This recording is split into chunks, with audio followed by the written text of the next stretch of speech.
pelo ordenamento, segundo velha e fundada tradição jurídica, na garantia expressa, ainda que em termos gerais, de resguardo de seus direitos, entre os quais se conta a forciori o da proteção da vida, como dispõe hoje o artigo 2º do Código Civil.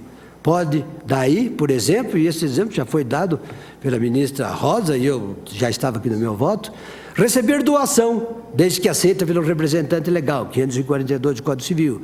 Tem direito subjetivo a curador, quando lhe faleça o pai, sem que a mãe detenha poder de família, 1779.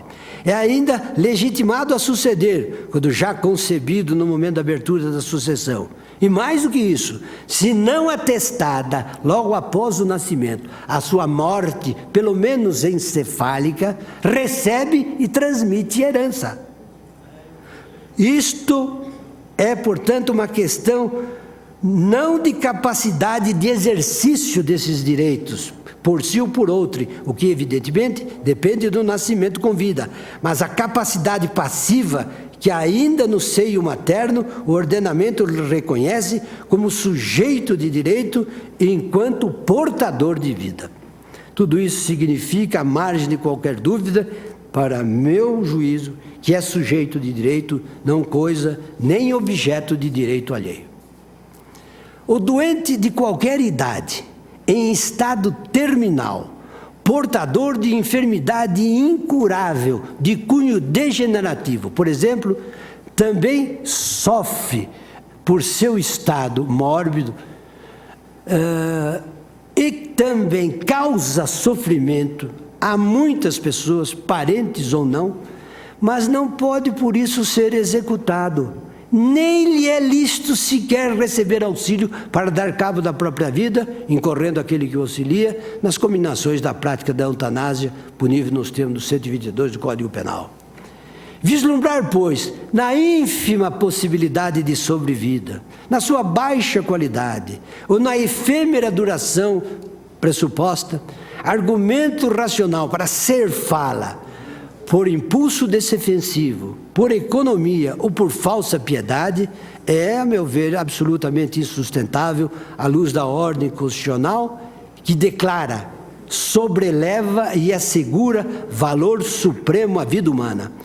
Como consta das primorosas razões originais da Procuradoria-Geral da República, o bebê anencéfalo pode viver segundos, minutos, horas, dias e até meses, isto é inquestionável. E aqui o ponto nodal da controvérsia, a compreensão jurídica do direito à vida legitima a morte, dado o curso e espaço de tempo da existência humana? Por certo que não. Tenta-se ainda salvar a hipótese de aborto em caso de anencefalia ao confronto com práticas eugênicas, com discriminação contra deficientes, etc. É mistério, todavia, comparar o caso do anencéfalo com outras situações incômodas, ou de angústia e de sofrimento extremos, mas que não autorizam de per si a decretação da morte do paciente. A vida humana, provida de intrínseca dignidade anterior ao próprio ordenamento jurídico, fora das hipóteses legais específicas, não pode ser relativizada. Nem podem classificar os seus portadores segundo uma escala cruel que defina com base em critérios subjetivos e sempre arbitrários quem tem ou não direito a ela. Havendo vida e vida humana, atributo de que é dotado o feto ou bebê anencéfalo, está-se diante de um valor jurídico fundante e inegociável, que não comporta nessa estima margem alguma para transigência. Cuida-se, como já afirmei, do valor mais importante do ordenamento jurídico. A curta potencialidade ou perspectiva de vida em plenitude, com desenvolvimento perfeito segundo os padrões da experiência ordinária, não figura, sob nenhum aspecto, razão válida para obstar-lhe a continuidade. A ausência dessa perfeição ou potência, embora tenda a acarretar a morte nas primeiras semanas, meses ou anos de vida, não é empecilho ético nem jurídico ao curso natural da gestação, pois a dignidade imanente à condição de ser humano não se degrada nem se decompõe só porque seu cérebro apresenta formação incompleta. sobre a sensatez do reconhecimento da absoluta impossibilidade de, neste caso, de relativização ética e jurídica da vida, seria bom ouvir de novo as palavras de uma mãe, Mônica Torres Lopes Sanches. Se eu concordasse com essa liberação, estaria aceitando que a vida de Giovanni é uma verdade relativa, morta 6 horas e 45 minutos depois. Há um interesse meu de passar ou não por um sofrimento. Se não quero passar por ele, então ela não tem vida. Se aceito, tem vida e pronto. Ponto incontestável da minha experiência de mãe, que a vi respirar espontaneamente como qualquer outro bebê. A vida é um fato objetivo, aferível num dado momento do tempo. Não se concebe que só por critérios de prognóstico de sua viabilidade ou medida de continuidade se lhe ponha termo antecipado.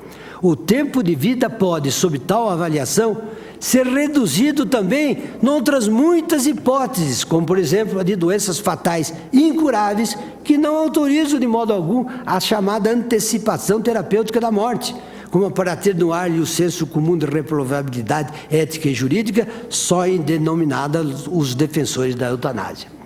A dignidade fundamental da vida humana como suposto e condição transcendental de todos os valores não tolera, em suma, barateamento de sua respeitabilidade e tutela jurídico-constitucional, sobretudo debaixo do pretexto de que deformidade orgânica severa, irremissibilidade de moléstia letal ou grave disfunção psíquica possam causar sofrimento ou embaraço a outro ser humano.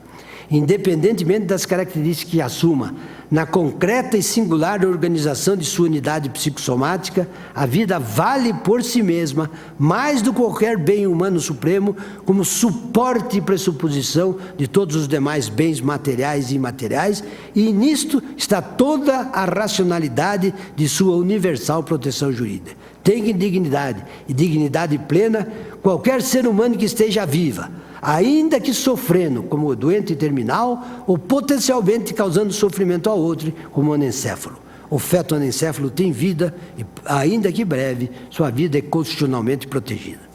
Nessa moldura, pouco se dá que sobre a sorte do anencéfalo possa recair a alegada incompatibilidade com a vida extrauterina, já que goza do mesmíssimo status de proteção que qualquer outro ser humano, seja este feto sem deformidade, criança ou adulto. É que a vida intrauterina não pode, na ordem jurídica, ser classificada por efeito de tutela numa categoria axiológica inferior em relação à vida fora do útero.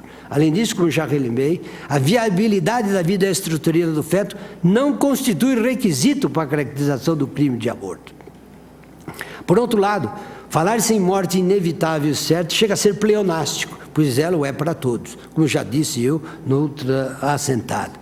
Acrescento agora que a alegação de que a morte possa ocorrer, no máximo, algumas horas após o parto, em nada altera a conclusão, segundo a qual, atestada a existência de vida em certo momento, nenhuma consideração futura é forte o bastante para justificar a deliberada interrupção.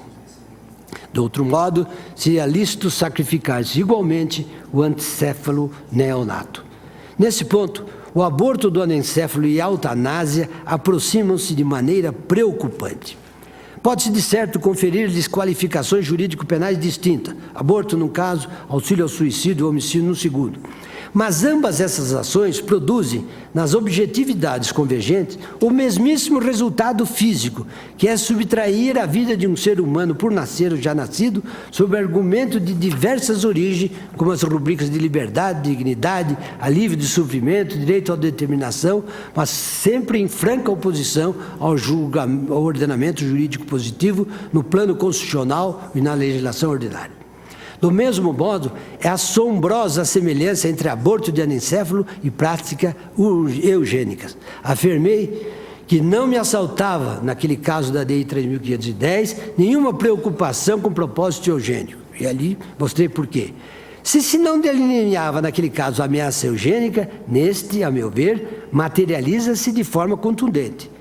Talvez prevendo a dificuldade de imunizar sua proteção à pecha de eugenia, a autora tenta negar similitude ou afinidade entre aborto de anencéfalo e aborto em caso de outras deficiências graves, afirmando textualmente: inexiste qualquer proximidade entre a pretensão aqui veiculada e o denominado aborto eugênico, cujo fundamento é eventual deficiência grave que seja o feto portador. Nessa última hipótese, pressupõe-se a viabilidade da vida intrauterina de ser nascido, o que não é o caso em relação à anencefalia. É possível imaginar o ponderável risco de que, julgada procedente esta DPF, mulheres entrem a pleitear igual tratamento jurídico à hipótese de outras anomalias, não menos graves, ou porque a gravidez seja indesejada em si mesma, ou porque a conta de fatores econômicos, sociais, familiares, pessoais, seria insuportável e insustentável ter um filho. É que certos grupos favoráveis ao aborto do anencefalo procuram distinguir as situações protestando verbos que a anencefalia não é deficiência. A DPF 54 diz respeito apenas à anencefalia, nenhuma outra situação de malformação ou deficiência no feto. Por isso não há um risco de renascimento.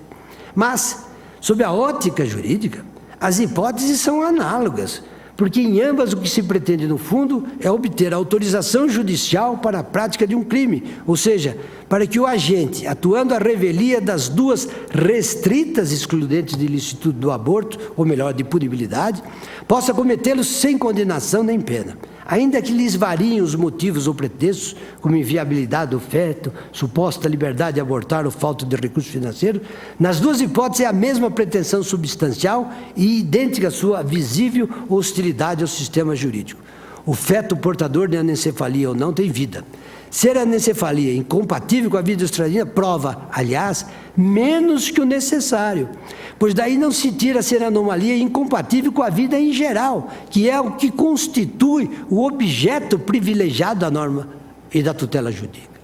Tal deslize foi percebido e bem refutado pela Procuradoria da República ao notar: o autor desta ação tem por tema central do pleito o fato de que, nos casos de anencefalia, não há possibilidade de vida extraordinária, então razão não há a que permaneça a gestação. Mas se há normal processo de gestação, vida intrauterina não existe. Seria fraqueza de espírito insistir que o anencefalo tem vida dentro do útero, vida intrauterina, e se nasce vivo, continua a tê-la na dimensão extrauterina até que lhe sobrevenha a morte natural. Mônica Torres Sanches pergunta, depois de noticiar que viu a sua filha respirar e chorar durante 6 horas: quem não tem vida, chora? Tamanha a evidência de que tem vida o anencefalo, que, se uma vez nascido for vítima de alguma agressão ou atrocidade, estará configurado o crime correspondente, seja homicídio, infanticídio, estupro, lesões corporais, etc. Ninguém, na posse de suas faculdades mentais, ousaria reputar isentos de punibilidade tais atos de violência cometidos contra anencéfalos recém-nascidos. Como legitimar-se, pois, a prática de conduta semelhante contra o mesmo ser humano antes do parto? Se autoriza o aborto do anencéfalo, por que não se admite seja eliminado depois do parto, antecipando-lhe de outro modo a morte inevitável? A falta de juridicidade do ato é exatamente a mesma. O que não cabe, nem entra no raciocínio, sobretudo da arguente, e como tal, a meu ver, o torna inconclusivo, com o devido respeito, é o fato de a mãe não ter poder jurídico de disposição sobre o filho ou a filha anencéfalos. A respeito, persegue verdadeiro retrocesso histórico, evocando os primórdios do direito romano, quando este considerava lícita toda forma de aborto, sobre compreensão cultural de que o feto era só parte do corpo, ou espécie de órgão descartável da gestante, que sobre ele tinha plena disponibilidade jurídica, chamado jus in se ipsa. Denotando o quadro inverso da células tronco embrionário, enquanto o material genético pertencente aos seus produtores, que gozam de liberdade jurídica para lhe dar destinação, tem-se, no caso da anencefalia, outra vida em jogo, em relação à qual ninguém é dado comportar-se como dono de coisa. Não importa o grau de sua viabilidade extrauterina, nem o prognóstico de sua sobrevida. É sempre ser humano de que não se pode desvencilhar como se for um material genético congelado. O debate sobre a viabilidade extrauterina, a meu ver, está mal posto nesta ação, porque aqui é irrelevante. E o que surpreende e admira é que quem a invoca parece ignorar que a temática está indissociavelmente vinculada, e isso foi suscitado em vários votos, ao problema da dificuldade técnico-científica de se detectar com precisão absoluta quais casos são de anencefalia, de modo a diferenciá-los de outras afecções da mesma classe nosológica, das quais se distingue apenas por questão de grau. Se não é possível sequer apurar com segurança necessária se dado caso é de anencefalia stricto sensu, como o será prognosticar-lhe a viabilidade do feto fora do útero? Ora, parecia-me já antes das audiências públicas realizadas, isso se confirmou depois, dificílimo, se não impossível estabelecer no plano de diagnóstico distinção inequívoca entre anencefalia e outras deformidades igualmente graves, talvez não tão incompatíveis com a vida destruída quanto ela. O estado atual da ciência médica parece não ter condições de discernir de forma absoluta entre a anencefalia e eventuais formas agudas de meroencefalia. Para enturvar ainda mais a confusão do quadro, como afirmou um defensor da antecipação, o Dr. Everson Peterson, ser indagado sobre o diagnóstico de Marcela, respondeu: a questão é só de conceito. E é com base em só conceito, fluido e controverso, que se discute e decida quem viva ou morra. Assim, de um lado, os partidários do aborto do anencefalo se apressam em portificar, entre aspas, que não há dúvida alguma que aqui foi dito com clareza que o diagnóstico é de certeza e dos dois, etc. Ou seja, agora. Do outro lado, com postura mais cautelosa, os grupos que condenam a prática obtemperam também textualmente: a anencefalia não é algo certo e determinado, mas é algo contínuo que vai de formas menos graves a formas mais graves. E este é um dado estabilizado na ciência e não há de ser retrucado. Cito todas as fontes. Ora, estamos diante de celeuma, que instaurada no campo médico-científico, não por outra razão, há muito conhecido como fonte de verdades provisórias, se revela no ponto surpreendentemente passível de interpretações conflituosas e subjetivismo, às vezes até arrogantes. Afinal, a anencefalia comporta graus variáveis num contínuo ou admite classificações discretas com fronteiras incontestáveis entre as condições objetivas de anencefalo e não anencefalo. As agudas divergências manifestadas entre os dois blocos adversários nas audiências públicas conformam, a meu aviso, não haver fundamentação científica hábil para afirmar diferença ontológica qualificativa entre as enfermidades, que se distingue apenas por variações antes de grau do que de natureza. O relatório do Comitê Nacional de Bioética italiano, não de qualquer órgão, o Comitato Nazionale pela Bioética, chegou, aliás, à seguinte definição, ou se quiserem, à seguinte indefinição. Definizione letteralmente anencefalia significa assenza dell'encefalo, etc., etc. Vai lá. La difficoltà di classificazione si basa sul fatto che l'anencefalia non è una malformazione di tipo tutto nulla. Non è quindi o presente o assente, ma si tratta di una malformazione che passa senza soluzione di continuità dai quadri meno gravi ai quadri di indubitabile anencefalia. Una classificazione rigida e quindi pressoché impossibile. Impossibile.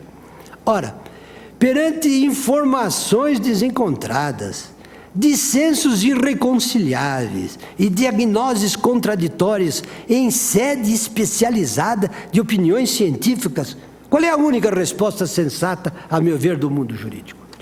A consciência da responsabilidade de magistrado não me impõe senão estimar com redobrada cautela as consequências que a formulação de qualquer juízo na matéria pode desencadear às pessoas e à sociedade em tema tão delicado como é do alcance constitucional do valor supremo atribuído à dignidade e à incolumidade da vida humana. Essa prudência já recomendaria o célebre caso Marcela, em que ouvidos alguns prestigiosos cientistas, inclusive estrangeiros que eu cito, afirmam categoricamente não se tratar de anencefalia, enquanto outros não menos acreditados assentaram com igual certeza cuidar-se da afecção. Este caso não aproveita a arguente, antes contradiz e aniquila a sua tese, porque se há dúvidas sobre o diagnóstico, possível e provavelmente muitos abortos serão autorizados para casos que não são de anencefalia. Ainda quando se conceda que no caso da anencefalia a ciência médica atua com margem de certeza igual a 100%, sendo nenhuma chance de afastar nesta sobrevida os feitos da deficiência, como sustentou um grande médico, é inegável que o estado atual da medicina não apresenta de condições de identificação precisa da anomalia em 100% dos casos.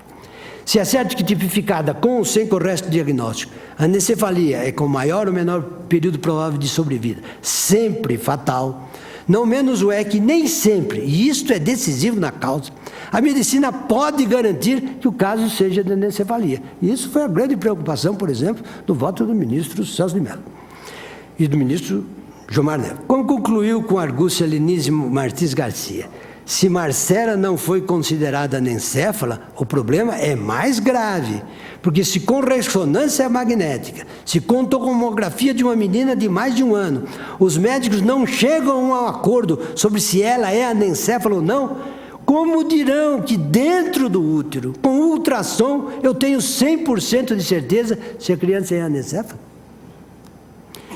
Para que se evite possibilidade concreta de, em decorrência das incertezas técnico-científicas e da consequente falibilidade dos diagnósticos, eliminarem-se arbitrariamente fetos acometidos de malformações diversas da anencefalia, é imperioso proibir-lhes o aborto ainda em tais casos. E este é apenas um argumento de reforço, pois, em minha opinião, embora a técnica evoluísse a ponto de discernir o que não é o caso, claramente as hipóteses de verdadeira anencefalia, a eliminação daquele feto não seria compatível com o direito. A circunstância de a menina Marcela ter vivido 1 ano e 8 meses não tem a menor relevância no meu raciocínio. Tivesse ela vivido 1 mês, 1 semana ou 1 minuto, sua extirpação do útero seria igualmente censurável e vedada pela ordem jurídica. E esta observação conviria até ao caso em que houvesse morrido dentro do útero, antes de cujo evento natural tampouco poderia, sem comissão de crime, ser arrancada ao ventre materno. Argue-se ainda que a gravidez de feto anencéfalo inflige tamanho sofrimento à mãe, que obrigá-la a manter a gestação até o fim seria comparável à tortura. É evidente que ninguém ignora a imensa dor da mãe que carrega no ventre um ser cuja probabilidade de sobrevida é incerta. Mas a questão é saber se, do ponto de vista estritamente jurídico-constitucional, prescluídas, portanto, todas as considerações conscientes de cunho pessoal, religioso, moral, filosófica, patentes ou não, essa carga compreensiva de sofrimento ou dor, refletida na saúde física, mental e social da mulher, associada à liberdade de escolha, comporia razão convincente para autorizar a aniquilação do feto anencéfalo por meio da eufemisticamente chamada antecipação terapêutica do parto? Estou que não. Afirma arguente textualmente que a Constituição Federal veda toda forma de tortura, e a legislação infraconstitucional define a tortura como situação de intenso sofrimento físico-mental, acrescente causada intencionalmente que possa ser evitada. O argumento que propõe uma equiparação rasa entre padecimento materno e tortura, a meu ver, com devido respeito, não resiste a uma crítica pouco menos que superficial. E a primeira fraqueza, que já lhe compromete toda a validez, é a submissão forçada da hipótese de gravidez de anencéfalo à definição de tortura apresentada pela Arthur. Afirma ela, sic et simpliciter, que podendo a solução ser evitada, então a tortura. Mas é evidente que a situação, neste caso, não pode ser legalmente evitada. De tortura, escusaria dizê-lo, só se pode cogitar com seriedade quando algum sofrimento injusto e intencional possa ser esquivado de maneira compatível com o ordenamento. Ora, na hipótese, o método proposto para evitar ou encurtar o sofrimento da mãe já esbarra em intransponíveis vedações legais como a do crime de aborto, sem previsão de excludente e constitucionais, como o chamado direito à vida e à dignidade humana do feto. Ademais, falta ao caso a circunstância elementar de uma inflição proposital de sofrimento. Indaga-se, quem estaria de indústria a aplicar tortura à mãe? O feto anencéfalo, fruto do imponderável, do acaso natural? Ou o Estado personificado no poder legislativo, que para legitimar uma ação tendente a aliviar a dor, deixou de prever hipótese de atipicidade ou de exclusão de punibilidade? Quem sabe seria o judiciário, que recusando-se a usurpar a função legiferante, não se sente autorizado a criar ex nihilo um excludente de punibilidade para essa modalidade de aborto. A autora e vários dos seus coadjuvantes optam aqui pela saída muito cômoda de culpar o Estado por dramas que são da responsabilidade exclusiva da conjugação de um ato livre dos particulares, do pai e da mãe, e de um ulterior acaso biológico. Esta é a razão palpável que exclui ao caso toda a ideia de injustiça subjetiva que é insta a noção leiga ou jurídica de tortura. A natureza não tortura. A propósito, já observei, o sofrimento em si não é alguma coisa que degrade a dignidade humana, é elemento inerente à vida humana. O remorso também é forma de sofrimento. E o que o sistema jurídico não tolera não é o sofrimento em si, porque seria despropósito que o sistema jurídico tivesse a absurda pretensão de erradicar da experiência humana as fontes de sofrimento. Nem quero discorrer sobre o aspecto moral e ético, não me interessa, de como o sofrimento pode, em certas circunstâncias, até engrandecer pessoas. Por isso não revela a discussão do caso. Só quero relembrar que o sistema jurídico repudia, em relação ao sofrimento, apenas os atos injustos que o causem. O sofrimento provindo de um ato antijurídico, esse não pode ser admitido pela ordem normativa. Mas não é esse o caso de eventual sofrimento materno, ou pelo menos não é a regra. E parece-me absurdo qualquer pretensão, muito mais do que utópica, de o ser humano não ter sofrimento. Mas o fato óbvio do sofrimento não ser produto de alguma força humana exógena, como a antropomórfica do Estado, não significa que a extirpação do feto caia sob a denominada ética privada da gestante. Está aqui, talvez, a maior falácia com o devido respeito lógico apresentado pelo arguente.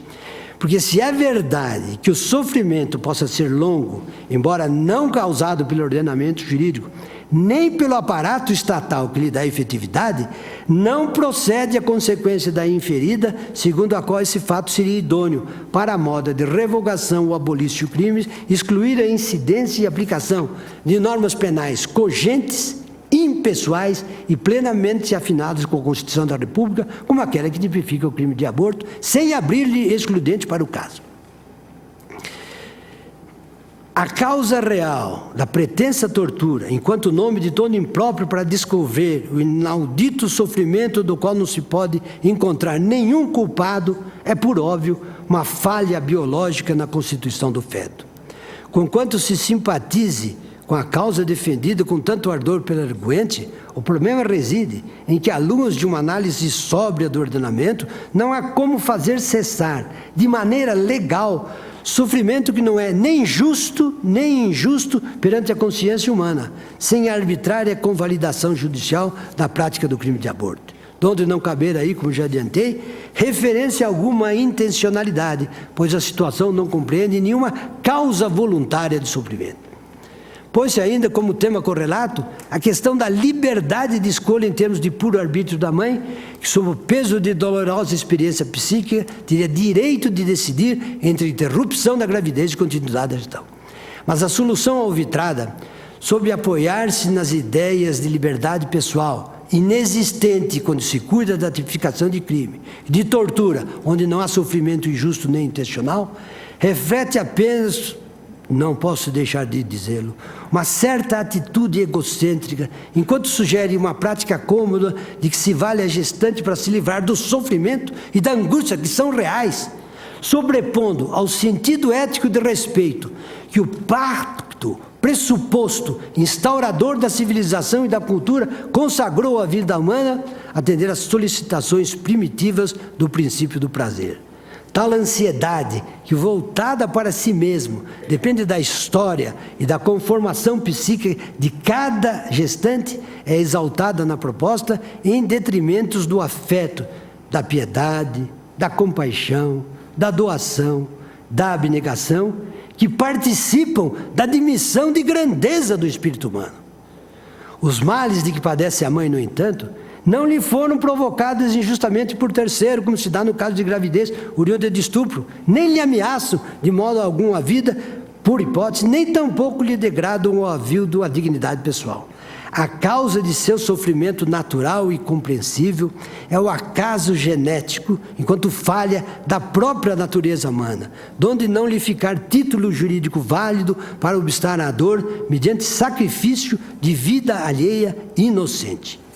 Nessa moldura, seria difícil não perceber que o sistema jurídico se defronta aqui, e este é o cerne da questão, de maneira inexorável, uma tensa relação entre dois valores de peso axiológico, a meu ver, algo diversos, perante os quais a um intérprete não sobra a alternativa de escolha hermenêutica, quaisquer que sejam os princípios ou postulados dogmáticos a que recorre. Noutras palavras, trata-se de ver logo que a vida humana, hospedada na carne frágil do feto imperfeito, não pode, a despeito da fortuita imperfeição, que não lhe subtrai dignidade jurídica imanente, ser destruída a fórceps para satisfazer sentimento quase sempre transitório de frustração e de insuportabilidade personalíssima de uma dor, ainda que legítima. Não há nesse esquema de ponderação de bens jurídicos tão manifestamente desproporcionais, sofrimento e vida, critério algum capaz de equilibrar ou compensar valores jurídicos díspares, nem de justificar, isto é, tornar justo o sacrifício desnecessário da vida em nome da tutela de um sofrimento, cujo objeto é apenas livrar-se de uma dor sem culpa, que não é justa nem injusta, mas apenas humana. Mas o caso de estupro, que nunca foi enfrentado pela Corte, afasta-se da hipótese em discussão, na medida em que as duas solicitações são incomensuráveis, tanto no grau de liberdade da causa, quanto na inevitabilidade das consequências. No aborto justificado por estupro, a mulher evita de crime ignominioso e engravida à força em decorrente de ação violenta e ilícita imputável exclusivamente a outro. A concepção, como obra da ação alheia delituosa, não foi desejada pela mulher, nem sequer proveio de hipótese de descuido de prevenção da gravidez, donde justamente lhe repugna manter a gravidez como consequência, aqui sim, inevitável, de uma violência odiosa e sobremodo injusta, em situação de todo em todo muito diversa daquela em que o casal concebe, no exercício pleno de sua liberdade sexual, o filho que só por infortúnio calha ser anencefalo. Dizer-se no primeiro caso ter sido fato resultante da monstruosidade do forçado intercurso sexual, pode até figurar uma hipérbole muito expressiva, inspirada pela alta reprovabilidade ética jurídica do crime de estupro. Mas é licença retórica despropositada para, falseando as condições lógicas do uso de analogia, qualificar em si, embora por metáfora, a concepção de anencéfalo mediante ato de amor e descrever o tormentoso sofrimento materno que advém da frustração das expectativas consequentes. No caso da anencefalia, como relatam muitas das gestantes que passaram pela amarga experiência, o filho era esperado, querido e amado. De todo modo, nesse caso, a gravidez intencional ou fortuita não decorre de nenhum ato de violência, mas do cabal exercício da liberdade dos legisladores. Culpa pela anencefalia, se em culpa se pudesse pensar, enquanto uma evasão de algum modo confortadora, só podia ser atribuída ao acaso, à natureza, à genética, a fatores epigenéticos ou até, para os que creem, a desígnios insondáveis de entes divinos.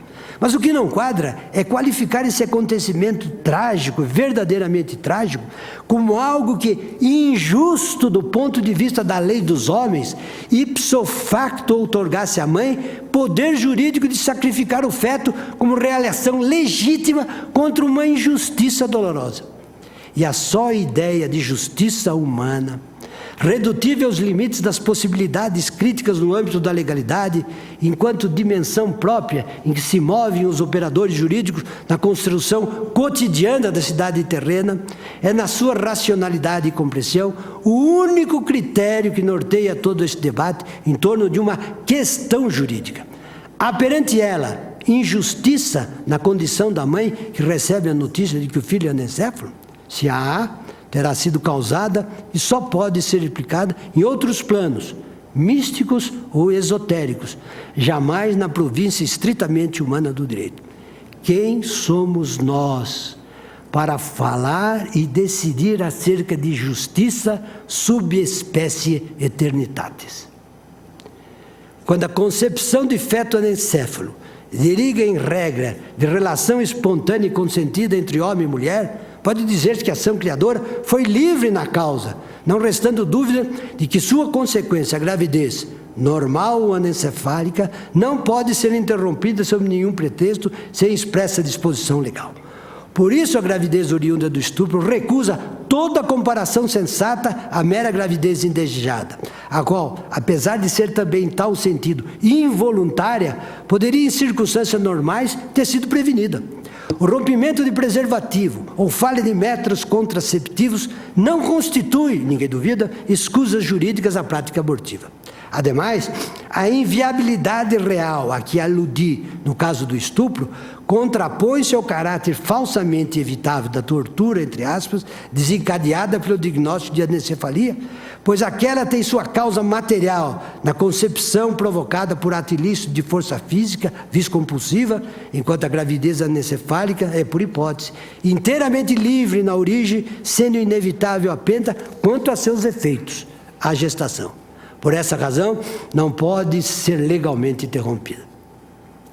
A previsão do chamado aborto sentimental, cuja autorização independe de ser o feto saudável ou isento de qualquer anomalia, não há como experiência objeto da normação jurídica uma situação de relevante conflito teórico que exigiu uma intervenção legislativa entre os interesses do feto indesejado, o qual de certo modo não é seu, e os da mãe agravada por uma injusta, odiosa e infamante violência que, como tal, repugna a consciência jurídica. Aqui, há bons motivos por reconhecer, sob certos pontos de vista, seria violência não menor exigir à gestante que, contrariando ou inibindo um sentimento de profunda aversão à injustiça sofrida, assumisse uma atitude heróica ou de santo, de por peregrino amor da vida humana, condescender na continuidade da gestação. Daí a propriedade da conclusão de Heleno Cláudio Fragoso, lembrado pela Procuradoria. Textual: o aborto sentimental que se realiza em consequência de um crime não se confunde com o aborto eugênico ou com o aborto por indicação social, com miséria, dificuldades econômicas, que são sempre criminosos perante nossa lei.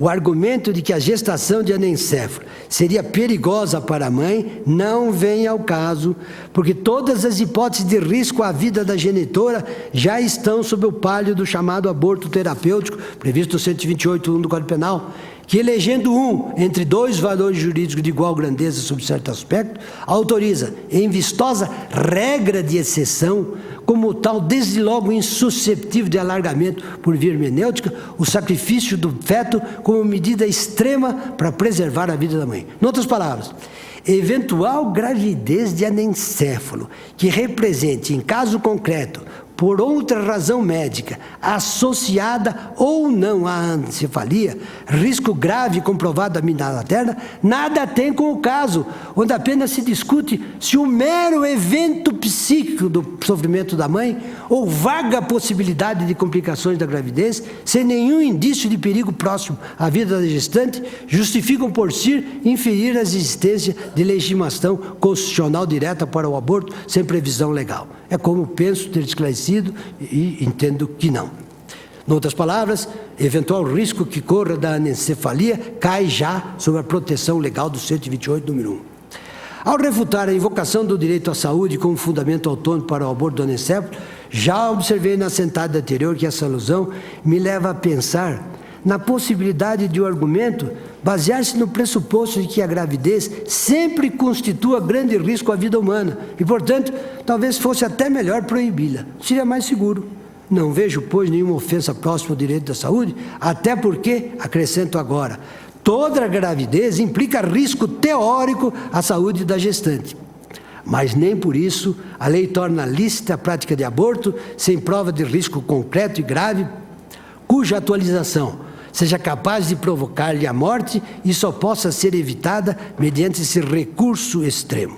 Do outro modo, e o absurdo da conclusão mostra o absurdo da premissa, o aborto seria sempre legítimo sob o pretexto do risco meramente hipotético inerente a toda gravidez.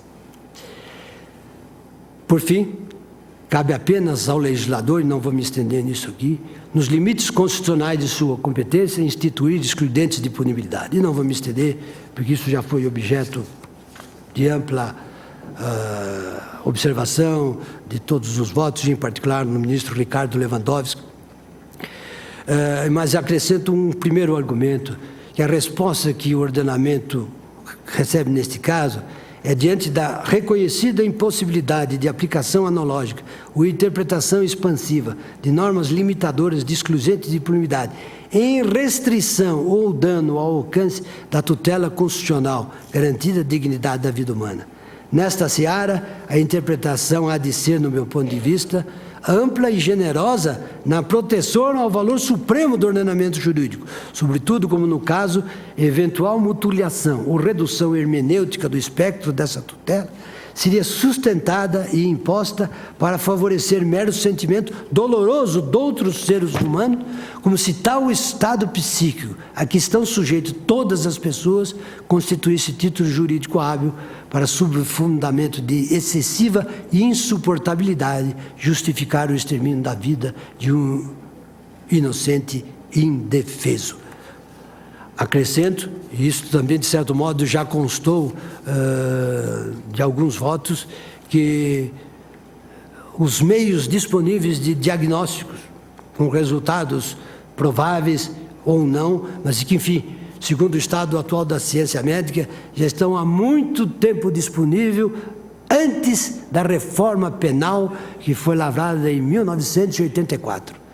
E que o caso representa uma tentativa, a meu ver, de contornar a má vontade que o Congresso Nacional tem de reconhecer a atipicidade, a licitude, o excludente de punibilidade deste caso. É o Congresso Nacional que não quer assumir essa responsabilidade, porque tem motivos para fazê-lo. Não quero discutir tais motivos. E, como resulta daí uma inviabilidade de se concretizar a emanação de uma norma jurídica que viesse a relativizar a vida, nesse caso específico, ainda que ficasse sujeita ao depois, ao crivo dessa Suprema Corte, é que esta DPF aparece como uma maneira de transpor aos ombros e a responsabilidade desta Corte de abrir uma exceção ao resguardo da vida humana. E são estas as razões pelas quais, com maior respeito, não apenas as razões humanas legítimas às quais eu me associo, de todas as mães que têm essa situação absolutamente lamentável de trazer no seu ventre um feto cuja vida extrauterina é de probabilidade restrita, e não obstante também o respeito que eu tenho a todas as razões contrárias impostas pela douta maioria já formada, é que desta feita eu não posso sequer encerrar meu voto dizendo que talvez nesse caso a douta maioria tenha razão. Desta vez pesa-me dizê-lo que não posso reconhecê-lo. E por isso eu julgo totalmente improcedente a ação. E colho agora o resultado final do julgamento a respeito da proposta do ministro Celso de Mello. Senhor presidente, pela ordem.